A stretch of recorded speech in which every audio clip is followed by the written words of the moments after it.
Hello, I'm Stephen Toop, Vice Chancellor of the University of Cambridge. I'm grateful for the opportunity to address the Beijing Forum, even if it is remotely. Public speakers are often advised to open a presentation with an attention-grabbing quote. So let me start by referring to British novelist L.P. Hartley, who began his novel The Go-Between saying, "The past is a foreign country. They do things differently there." This famous line is a reflection on the complexities of memory and history as the protagonist looks back over events half a century earlier. Lately, I feel that the same line might easily apply to the very recent past. In May 2018, I was able to join many of you in person for a celebration of Beda's 120th anniversary. That moment now feels like a lifetime ago. In fact, it feels like we were living in another, now foreign, country. We certainly did things differently then. We were able to meet in person in the grand ballroom of one of the villas of the State Guest House. We had not yet entered into the profound chill in international relations that has undermined collaboration on shared global challenges. And we were able to speak face to face about the future of global universities. But I'm grateful for the technology that allows me to address you again today, despite the current limitations. I spoke then about change and continuity in global higher education, not knowing that a couple of years later, we would be facing some of the biggest changes the world has ever experienced.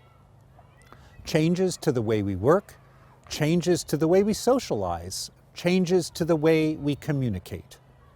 Nor could we have known then that for the first time in living memory, the entire world, literally, would be facing the same immediate threats to our health, to our livelihoods, to our economies.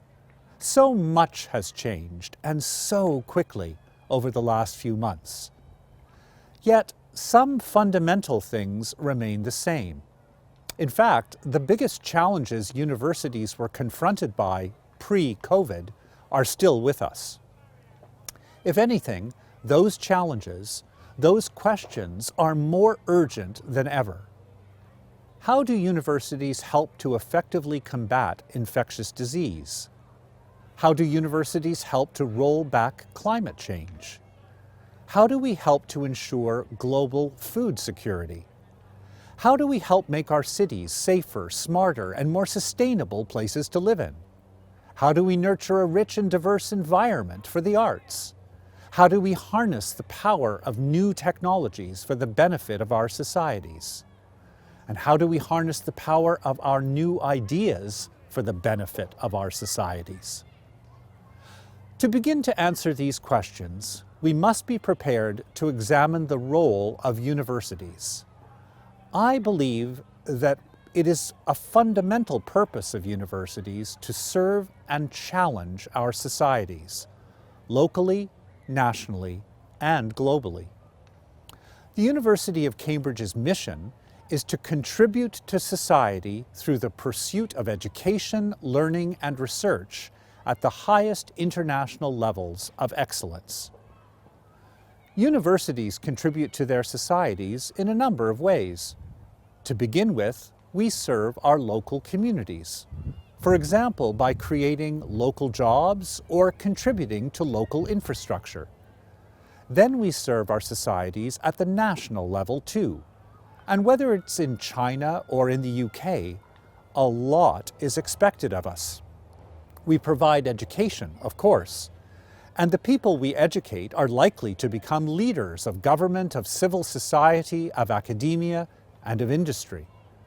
But universities are also expected to deliver the discoveries that will fuel our country's development. We're expected to nurture the academic, professional, business, and civic leadership that our countries need. We're expected to nurture the entrepreneurial and inquisitive mindsets that will transform our countries in the decades ahead.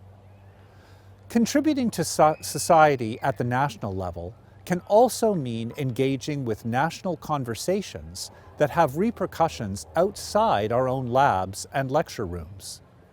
Those conversations can be difficult, but universities are sites where the hardest issues are confronted. If not, we cannot play our fundamental role in helping to point the way forward for our societies. For instance, how do we ensure that our universities are truly representative of and open to the wide range of talent that exists in our societies across social, ethnic, and economic divides? What part do our universities play in designing ways to ensure that our citizens find their voice, contributing to their own governance? How do universities ensure continuing space for open and honest conversations, not always comfortable, about the kinds of societies we aspire to live in? Our institution's response to these and other issues set the standard for how our wider societies respond to them as well. We must lead by example. But we also serve and challenge society in a much more comprehensive, a global sense. The greatest issues we face are global. And as we have seen recently and dramatically, no institution, no country, no matter how seemingly isolated, is immune to events occurring somewhere else on the planet. Whether it's understanding the molecular basis of Alzheimer's, or helping governments create more equal and inclusive economic policies, or trying to develop accurate diagnostic tests or vaccines for COVID. What we do in universities like Beida and Cambridge affects lives all around the world. It's in this broadest sense that I understand serving and challenging our societies. There's one other key role for universities that I want to dwell on for a moment. We're now confronting an extraordinarily complex period in our global politics. The previously recognized frameworks for international relations are no longer accepted. Tensions are rising.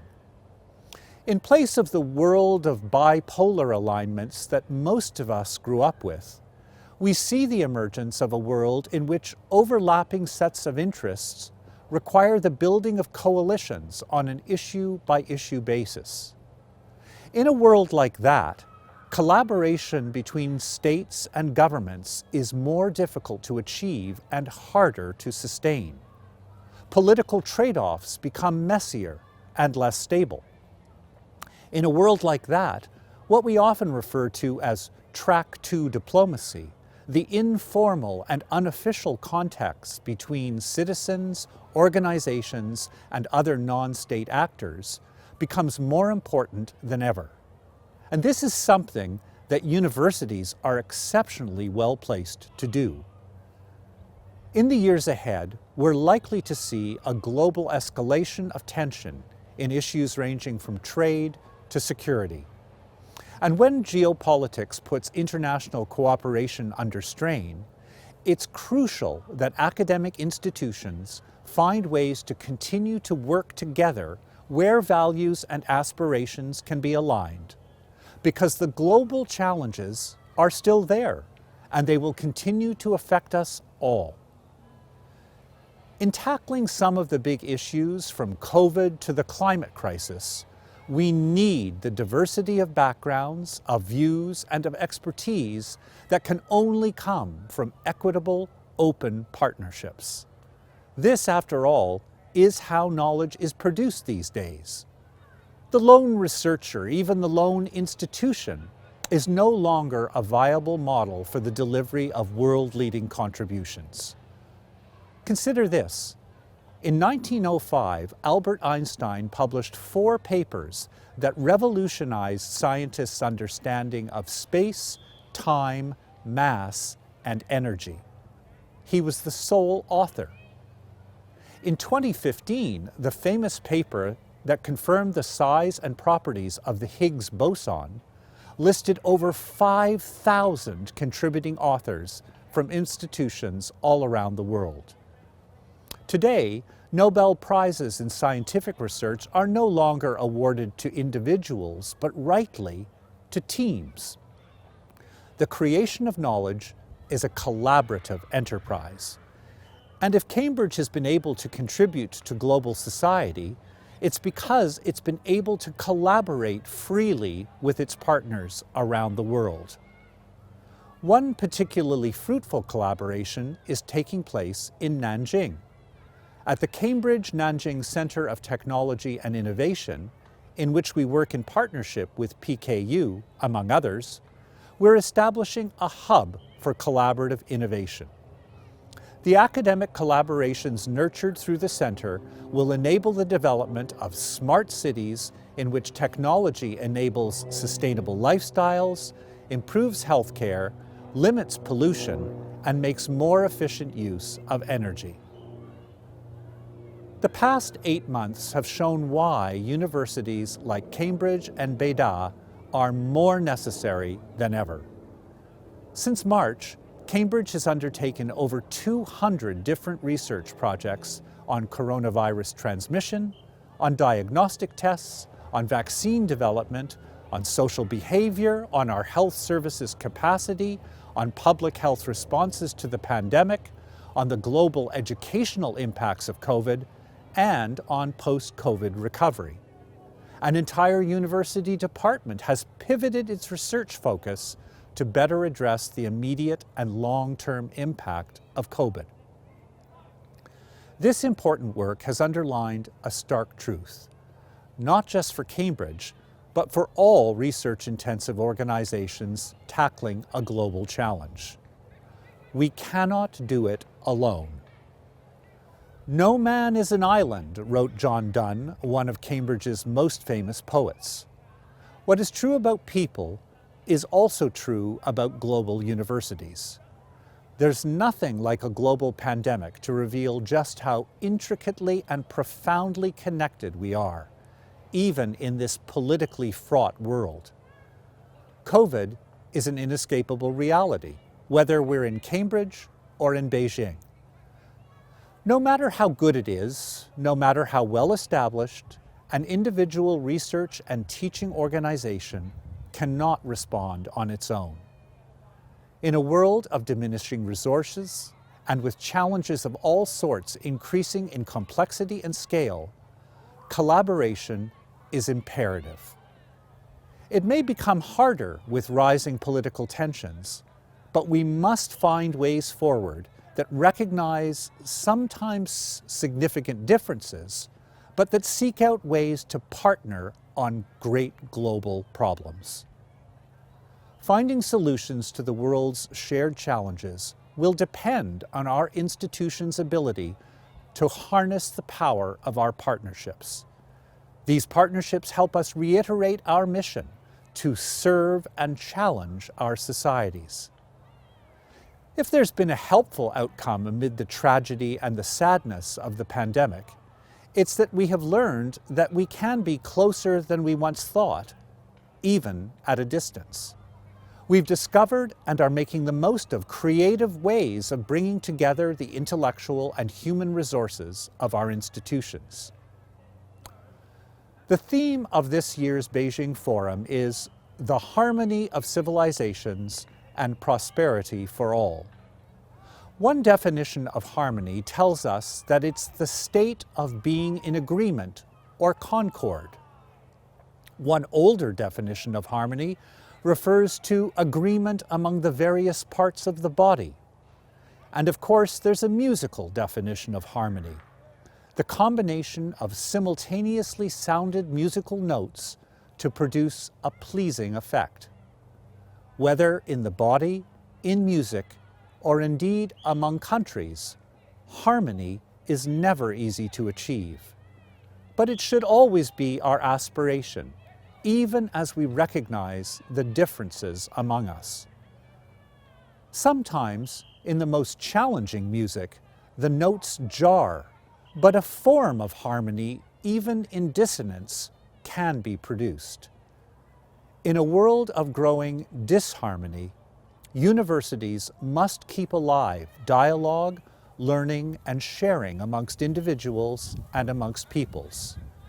In a world of narrowing horizons and rising disinformation, universities must continue to be a safe environment for the open exchange of ideas and knowledge.